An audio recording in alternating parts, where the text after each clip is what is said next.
Hi everybody, it's Honest John again. Now the politicians will tell you that they are doing everything they can to fight against terrorism. And yes, there are a lot of resources going into that battle. Our intelligence agencies have all kinds of technology and people and resources focused on it. The military is focused on it. But that's not going to carry the day.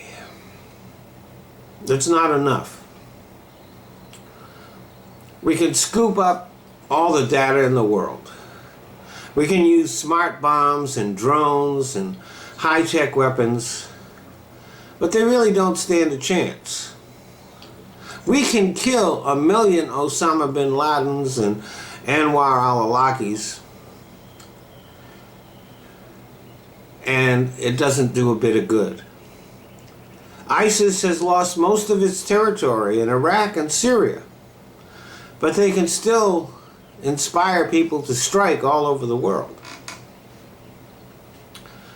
That's because we're not attacking the root cause of terrorism. Now, some will tell you that the roots of terrorism lie in Islamic extremism. And there is some truth in that.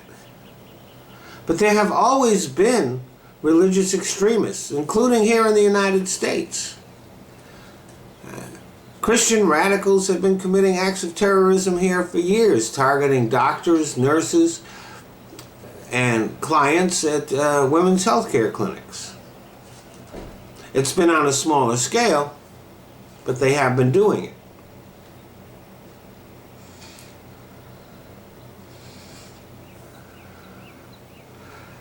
The religious extremists, like I said, have always been here, but they've never had the power and the allure that they have now.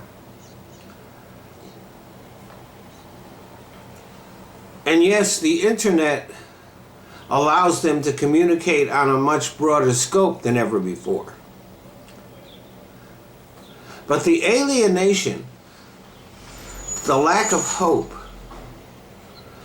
the anger that they take advantage of doesn't spring from the internet. And those feelings are not just in the Middle East or in the Islamic religion. They are everywhere.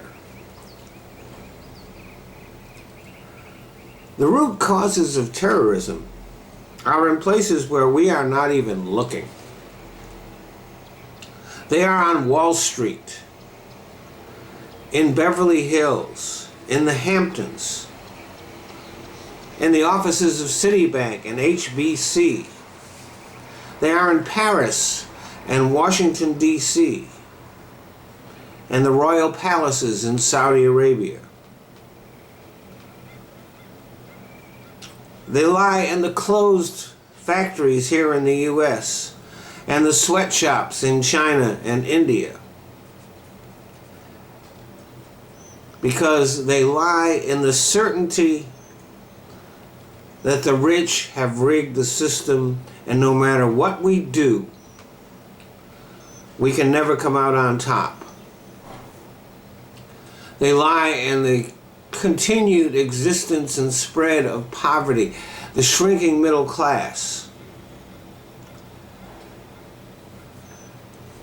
the lack of opportunity, the lack of education, the unavailability of education.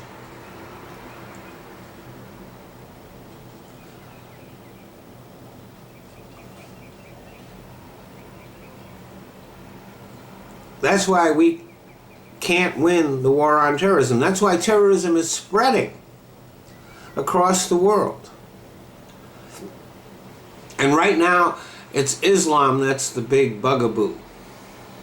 But unless things change, the ranks of the terrorists will eventually be filled with Christians, Jews, Hindus, Buddhists, and even atheists.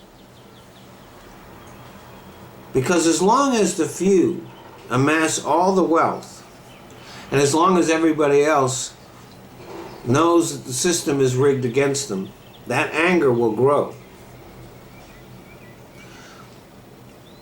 If you really want to win the war on terror,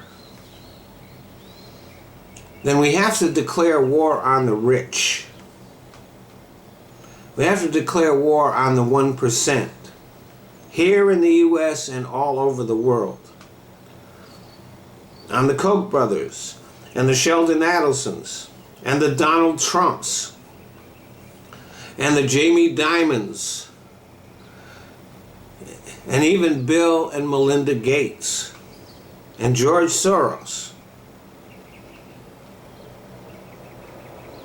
On the corporations, on McDonald's and Walmart and